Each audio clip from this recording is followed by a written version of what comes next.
દિયોદરમાં આંગણવાડી કાર્યકરોની હડતાળ ત્રીજા દિવસે પણ યથાવત. પડતર પ્રશ્નોના નિરાકરણને લઈ દેખાવો.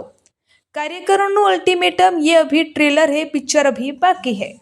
દિયોદર તાલુકામાં આંગણવાડી કાર્યકરો અને તેડાગર બહેનોએ પોતાના પડતર પ્રશ્નોના નિરાકરણ માટે અચોક્કસ મુદ્દતની હડતાળ ચાલુ રાખી છે.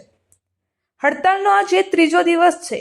કાર્યકરોએ દિયોદર તાલુકા પંચાયત પ્રાંગણમાં મોટી સંખ્યામાં એકત્રિત થઈ રામધૂન બોલાવી અનોખો વિરોધ કર્યો હતો. આંગણવાડી કાર્યકરોએ પોતાની પડતર માંગણીઓને લઈ હડતાળ યથાવત રાખવા ચીમકી આપી હતી. આ બાબતે કમુબેન દેસાઈએ જણાવ્યું હતું કે અમારી માંગણીઓ હજુ સુધી સ્વીકારવામાં આવી નથી.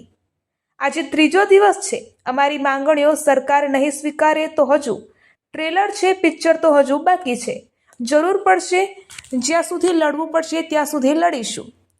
કાર્યકર બહેનોએ જણાવ્યું હતું કે નવી એપ્લિકેશન દ્વારા તેમના પોતાના મોબાઈલ ફોન પર કામ કરવાનો બોજ વધારવામાં આવી રહ્યો છે, જે યોગ્ય નથી.